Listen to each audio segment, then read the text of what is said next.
chance to seal it. It's done. It's Georgie Kelly. Rotherham United's pathway back to the Championship is opening up.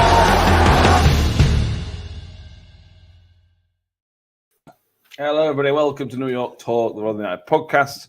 This is day 2 of all the episodes we were doing this week as the club step up their search for a new manager. At some point this week, hopefully we'll have a new man in charge.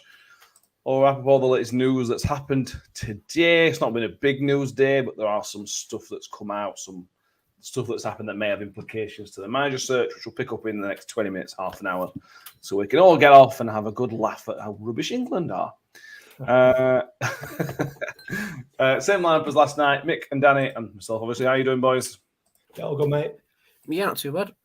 Wonderful news. If you're with us, let us know your thoughts on what we're saying. Palmer UK and Patrick Clayton are with us so far. There's a couple of bits of cover today. So there's the very brief interview that Tony Stewart did with Paul Davis in the Advertiser, and there's also the Watford change of manager, which could have an impact on Rotherham United. Could not. Let's start with the article, the very brief article that Tony Stewart, for God's sake, Paul Davis put out about Tony Stewart. Giving a brief outline, and I suppose it's good they're keeping us up to date. And I'm glad we've got something like Paul Davis sort of getting this information, because otherwise it won't come out. So that's a positive. Other than that, Danny, are there any other positives to come out of it? I mean, from what Paul Davis has said, the final decisions, the final interview, shall I say, are taking place on Wednesday. Yeah. Why? That concerns me a little bit. Why Wednesday? Why isn't it today on the Monday? Because then we can have the full week to decide who gets the job before Saturday. Yeah. And we were just discussing this before we went live. There will be a lot of worried and upset people at New York Stadium on Saturday if we don't have a permanent manager in, which doesn't bode too well. No. I have had a little bit of information passed to me that on Radio Sheffield just before we went live, I haven't got a name yet, but they said that Woody could be potentially taking charge as interim manager until the World Cup starts, which also worries me. Yes. Everything about it's worrying. Mick, if it gets to Wednesday, and let's assume it's the final interviews. It wasn't said whether it was the final interviews or initially we don't know. Let's assume it was the final interviews, benefit of the doubt. That's a week.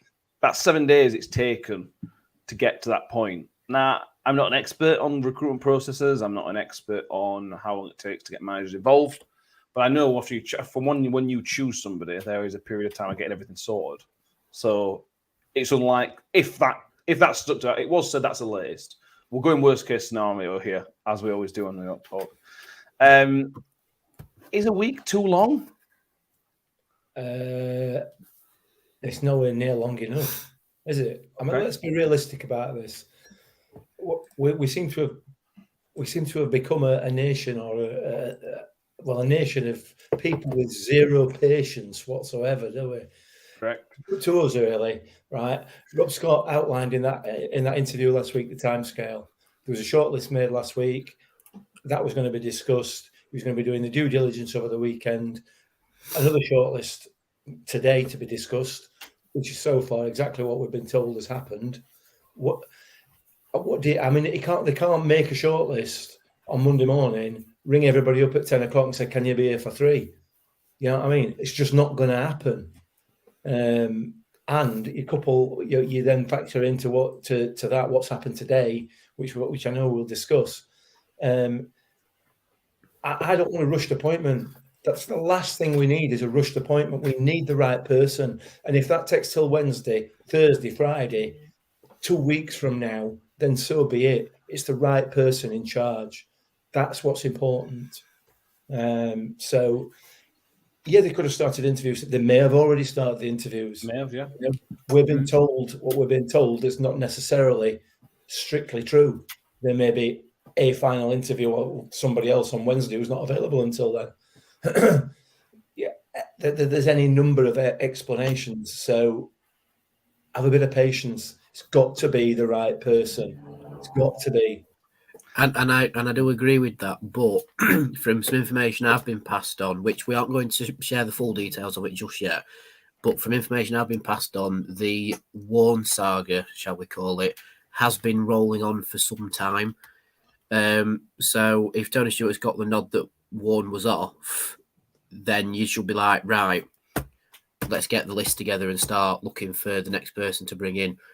But they've already been doing that, Danny. Quite clearly, they've already been doing that because, listen, on the day that this all came to was announced officially, we'd already had 30 odd applications for the job. So clearly, does that make you think he's holding out for somebody though?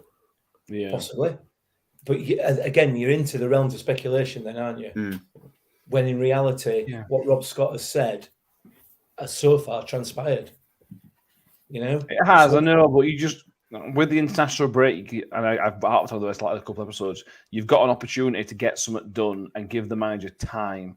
If he came in on Tuesday, which wouldn't have been unreasonable to go from Wednesday to Tuesday to get an appointment, is not unreasonable. It's quick. That would be quite a quick turnaround. But in football, that's not unheard of. You then give him 4 days to prepare and get his ideas into the players before this running. Because we're talking Saturday, Tuesday. There's no training days. If you use Richard Wood as an example, and other players will need managing similarly, Richard Wood might not train for 2 months because there's so much game time. So from that point of view, I know what you're saying, Mick, and I do agree. But there was an opportunity to get new ideas into the group, get a bit of positivity, because I can imagine it might not be a positive place to be right now, being one of those players potentially. It needs that boost as well, I think. I don't think Richard would allow that to happen. Yeah, I think the players have got enough respect for Richard Wood and perhaps to a lesser degree Peltier, but he's an experienced player, an experienced footballer. But certainly Woody, they've got enough respect that they will do as he asks them to do, and they will behave, and they'll be comfortable with that. They will know what the situation is, and they will know a lot more than we do in terms of what the managerial situation is as well. So I don't think now at the moment is a time for impatience. I think now is the time to let Rob Scott and his team, including Big Tony and everybody else who's involved in this, give them the opportunity to do the job properly. Get the right man in. And if that takes 2 weeks, it takes 2 weeks. If it takes 2 months, it takes 2 months. Hopefully, clearly it won't. No, yeah. But you know what I mean? It's got to be the right person on the right terms. All of it's got to be right. It has, yeah. We said it on this podcast. Sorry. No, you're right. We said it on this podcast last week, and you've tweeted it a couple of times. This appointment is crucial to where this club goes from now on. It's absolutely crucial, because if we get it wrong, we could be languishing down bottom end of Championship and flirting with League One again. Get it right, and we could be kicking on. We could absolutely be kicking on. Get it right, and you could get a manager. Hopefully, we'll get a manager who will have the capability of taking us further than Warner did. Let's just wait. Patience. Yeah, Patience, my son. Another argument to that, another counter is Brian Vernon. So if Woody's still caretaker charge or interim, does that mean Woody doesn't play on Saturday? That does raise a very interesting question, because as we've said on this podcast before, and we've proved people wrong with this, the back line is better with Woody in it, because he's certainly not past playing at all. But if Woody, it's like, is his official title interim charge, or is he caretaker, or if he decides to play, is Peltier in the technical area, or if they're both playing, does that mean John Breckin's going to be in the technical area for some reason? Like, there are so many ifs and maybes that could maybe do with clearing up a little bit in terms of what the contingency is if we haven't got someone in by Saturday. If that makes sense, like, not to reveal too much, but just to say, if Woody's playing and Peltier's playing or on the bench, who's the man telling the players what to do from the technical area? Because it can't be both of them if they're in the match day 18. I'll take a wild stab in dark here and say that this might have been discussed. Well, yeah, no, yeah. Again, yeah, I get that, but as fans, it's a bit, what's going to happen? We're just worrying and wondering. Yeah. Don't worry, they're on it. But that doesn't fill me with positivity and confidence. That's the problem. Well, I know it doesn't because you know that I don't know whether that's true or not. But in reality, exactly. Blind faith.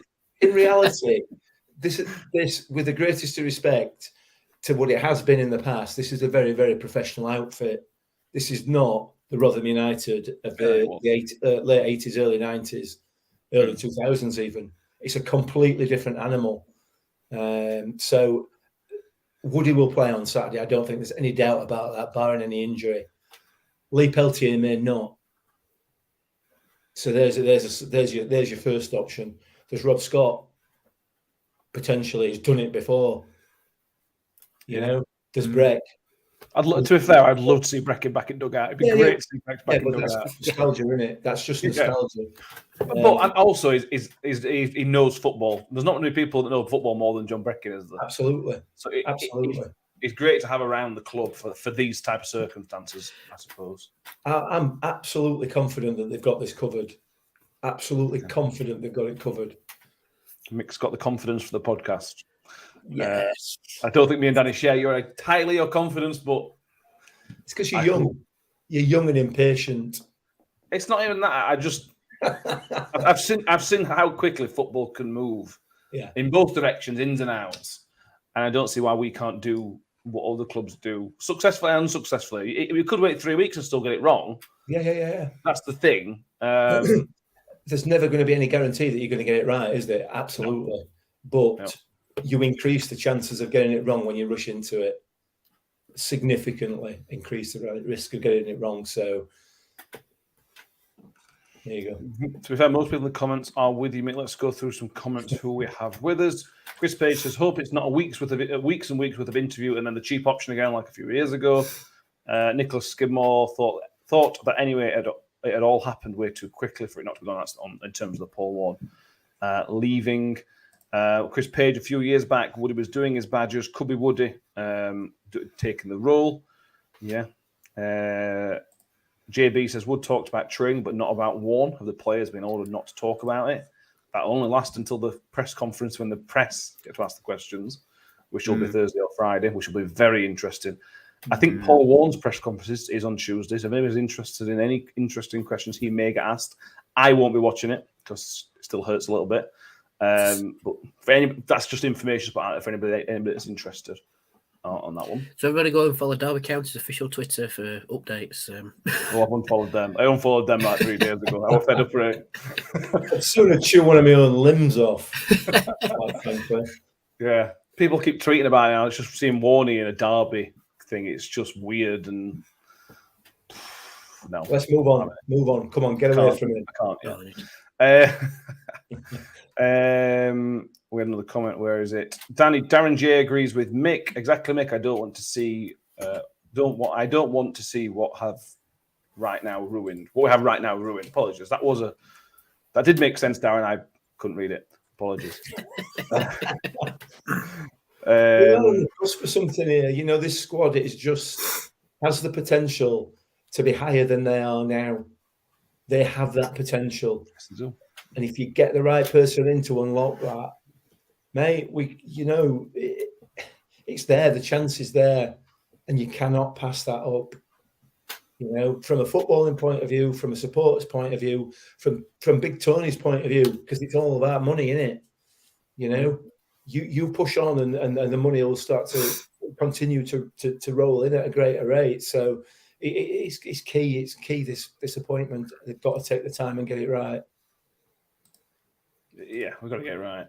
Where are we? Another comment I want to go through. Mick's getting bags of praise. Mick, do you want a job? Because Simon Thorne says we're all knowledgeable. We all feel the club, which we all do every day watching this does. But Mick's wisdom shines out like a beacon. Your head's going to be getting bigger and bigger. It's already bigger. I'm just going to let me just tweet it. Let me just send another message. Hang on a minute. Yeah. Let's wait and see. I'm not convinced that. I think it could have been quicker. Mick disagrees. Danny probably agrees with me. So that's where we are in terms of that interview. It was only like 4 lines, weren't it, that Tony Stewart had said, but there was quite a lot to unpack from it. Anyway, let's move on. The other thing I would say, one last thing on this, is we need to be careful listening to and reading what Tony Stewart says. He's a good old fashioned Yorkshire businessman, and I don't think he's got much of a filter, to be honest. No, I mean, that's a guess. I don't know the bloke, and I might be doing him a disservice, but I don't know whether his patience is wearing a bit thin with the job he's having to do as well, and some of the criticism, some of which is justified, that he gets. So, I wouldn't be too keen to listen to everything he says and take it literally, personally. Okay. Let's move on to any changes in who are the favourites. It's basically stayed the same. Again, we're using the odds. We're not promoting gambling. Do gamble responsibly. If you choose to gamble, etc., you know the kind of thing I've mentioned previously. Matt Taylor's gone back out a little bit. Rob Edwards now. Watford have gone through their fourth manager this season, or was he still the first? I've got an absolute madness of a stat about Watford that I'll tell you. Well, do you want me to tell what you know? Go for it. Yeah. Right. So in uni today, and one of my mates who I knock about with, he's from London and he supports Chelsea. Bless him, poor thing. But he found this stat that says Watford have had more managers since I think it was 2016 than West Ham have had in their entire history. Which is a crazy stat. They've had more managers in the last 6 years than West Ham have had in their entire history. I think this is the 18th now that Slaven Bilic's been appointed. It's crazy. When we do this tomorrow night, you know that Slaven Bilic will be on the list of potential managers. I'll give him until Christmas. According to the BBC website, they've offered him an 18-month contract, but I think that's a typo. It's an 18-minute contract. Yeah. Which puts Rob Edwards, he's coming straight away at 7s or 8s, 7s on Sky Bet. I think he's 8s on Bet Victor. Interesting. This is an interesting one, Danny, because before he went there, he was very highly rated, but he'd only had one season. He's still very inexperienced. He had one season at Forest Green, won the league, I think, with Forest Green, and then Watford picked him up to spearhead their new era of stability. And to be fair, even you saying that, Matt, just makes me laugh. It's just the most ridiculous thing I've ever heard. I know. Yeah, their new era of stability. That lasted 10 games. Lasted about 50 days of the season. They've not had a terrible start. I mean, they're helped by the fact they had João Pedro, people like that, who are great players. 14, same as us, 14 points, they had 10 games. But it was a poison chalice. He would be a good appointment for us, but there's complications with contracts and things like that. Where do you first of all, do you think he'd be a good appointment? I think in terms of for him, it'd be a very good appointment because there will be more stability here, but there's probably more stability in a sinking ship than there is at Watford in terms of managers. So yeah, I can see why he would come here and he would probably be quite successful with us, but Watford gave him 10 games and then suddenly went, oh, that's not good enough. And we've seen it time and before where managers have done very well in the lower leagues, get picked up by a team in the Championship, and then the career goes a little bit wobbly. It's like we saw it with the Cowley brothers when they went up with Lincoln, got poached by Huddersfield, and now they eventually settled at Pompey and they're doing all right there. And now we've seen it with Rob Edwards, who took Forest Green up, went to Watford, didn't give him enough time at all, in my opinion. 10 games is nothing in a football season. And now they've gone, yep, no, we're not top at league, running away with it, so I'll see you later. Which is a shame. But would he land on his feet with us? That is the question. And I don't know. I honestly don't know. Yeah. As I mentioned contractual issues. There will be, you can't just, it's not as easy as just leaving a club and coming to another like a player does. If he signed a 3-year contract, which is something he may well have done, there are issues to iron out of payment out, getting paid out from Watford, lump sum, blah, blah, blah. So I'm not convinced it'll be as easy as just saying, Rob, do you fancy a job? make what your thoughts on it in general of him being linked to us, which is it's a few hours old, the link. Yeah. I mean, it's a good. I like it. He seems like a decent manager. I forget what he's done at Watford because it's just pointless. It's just pointless. The whole club is pointless. The way they operate. Not pointless, but I know what you mean. Listen, I feel for supporters. But the way they operate that club is just it's embarrassing. So, but the bloke will have known when he went in there. Yeah. Despite them trying to spearhead their new era of stability, he knew that he was going to get fired pretty quickly. So he's got a little bit of experience under his belt. That's all he's done, working with some higher quality players than he's worked with before. So he will have learned a certain amount during that period. Whether or not he is right for our job, I don't know. You've highlighted there his lack of experience. So perhaps that might be an issue. But I'm sure it's something that we'll be looking into. You would have to, obviously, because he's worked so well thought of, not just by Watford. I mean, there were other clubs after him as well. I think my understanding was. So it certainly made a name for himself in a very short space of time. So he's got to be worth a look, can he? And what we said about Watford is that I think their recruitment process, people have the recruitment seem pretty good. When the managers they get seem pretty good managers, they go on. They've either been good before or go on to do decent things. It's just they don't have the patience.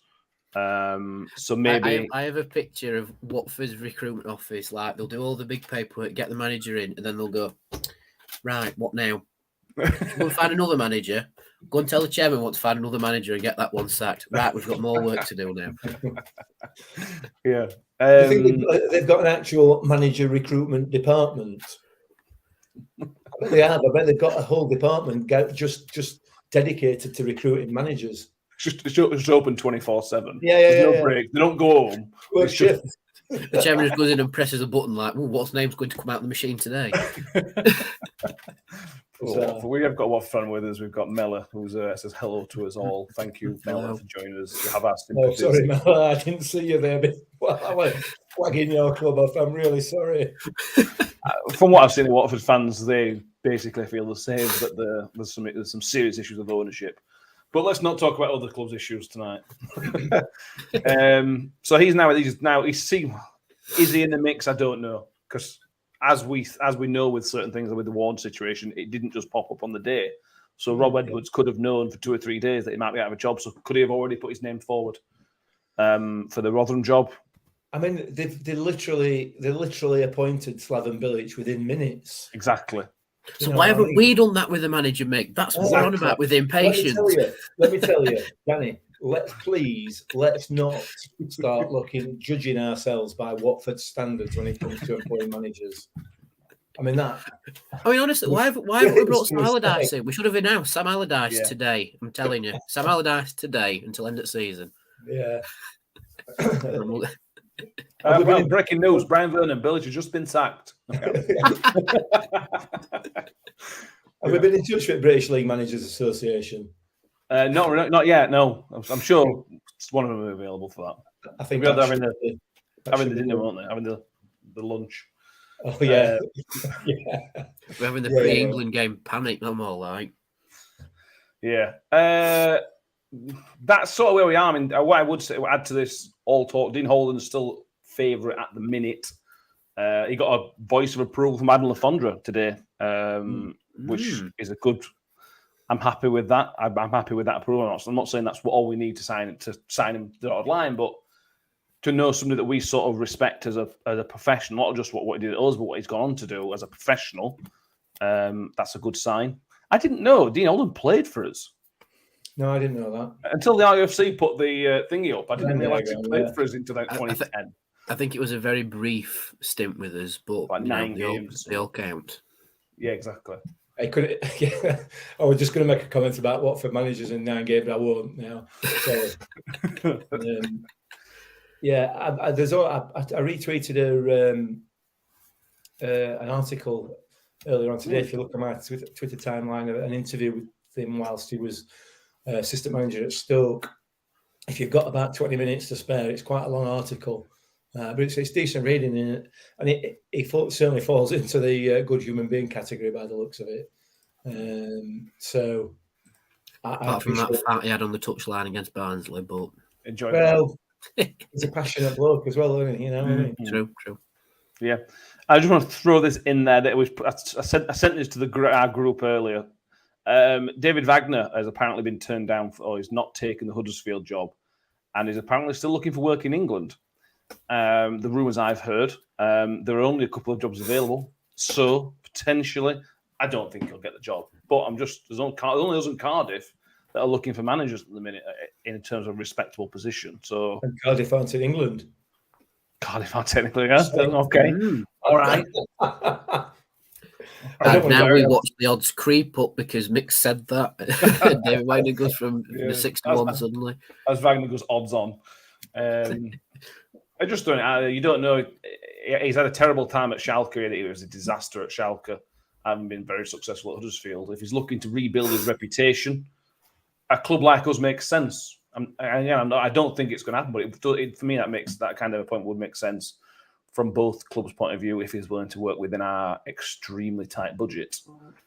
Don't know. Any other names that we've jumped out today? It's been a fairly quiet news day, hasn't it, really? Not really. I mean, the Wagner was interesting, reasonably interesting. It'd be interesting to know why he's turned Huddersfield down, and I would suggest that might be a financial issue in terms of their ability to fund player purchases. And if that's the case, we can cross that one right off that list. So, who knows? Good interview by Woody today. Again, only a few lines, but he's a bit like Rob Scott. I just feel a bit safer. When Richard Wood speaks, I just feel a bit better about everything. As much as it's been dumped on a little bit. And this was my point earlier on, Matt.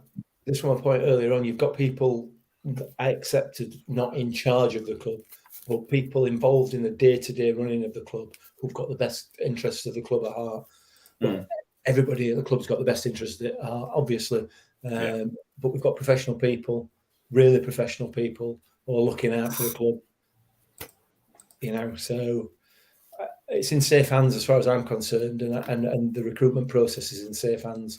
Just don't be impatient. Just wait. We might get an announcement tomorrow. It wouldn't surprise me, to be honest. Wouldn't surprise me. Who knows? I reckon Sam Todd's watching this going, yes, let's wind them up and delay the announcements. And with least expect it, bang, it's on Twitter. Cue the announcement at 8:30 tonight. Yeah. I think Sam should come on and make the announcement live on the podcast. That's a fantastic idea. Just I don't think it's for Sam to do it, is it? The media team have got their own stuff to do. They'll just send us the manager. Yeah. That's a good idea. Yeah, fifth dibs on manager. There you go. Call it. You can have Radio Sheffield, Paul Davis, Look North, Star if they're interested, but it's normally Wednesday they're bothered about, and then us. Yeah. Well, Yorkshire Post as well. Chuck them in as well. Well, yeah, get rid of Star and Yorkshire Post and go in there because Star aren't bothered. It's not Sheffield Wednesday, they're not bothered, are they? No. So yeah, that's where we are. A couple of comments. Matthew Sherratt says, "Do not give it Richard Wood. He thinks Mark Warburton's the way forward." We'd all like that, to be honest with you. I don't think it's going to happen. Andy Parker says McDonald's would be manager would be a good shout. Liam Manning would be the guy in charge if they'll want a fortune for a release fee. McDonald's, they are very, very tight in terms of doing that. Ryan Swales, Greening. We'll let Greening go in before us in terms of getting manager reviews. We like Greenham.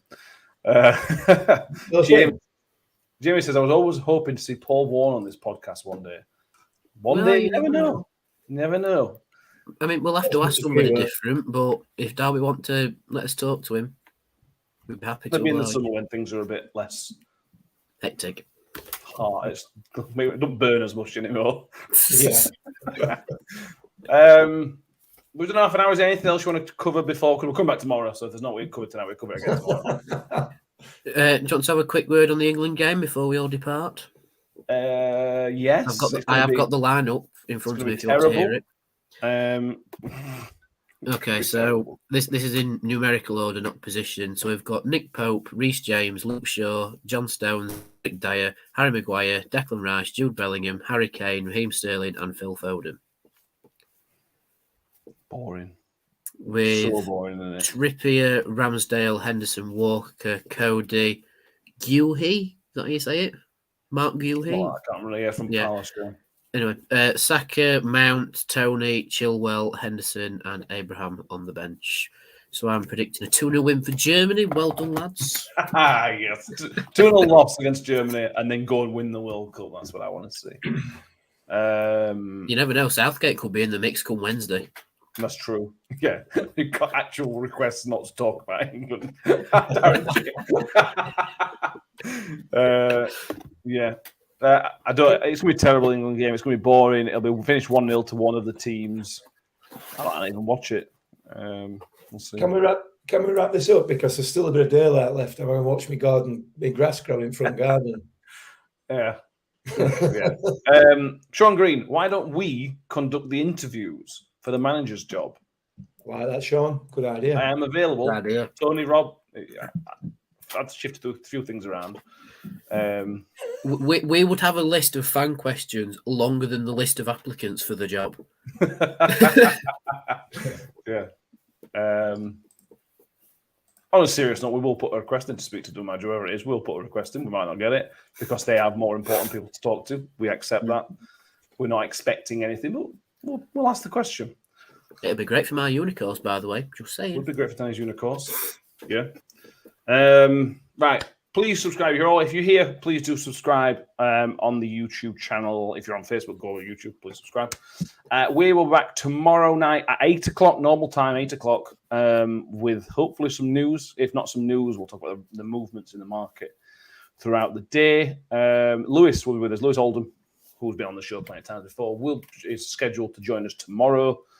Mick, Danny, thank you very much. I'll see you tomorrow.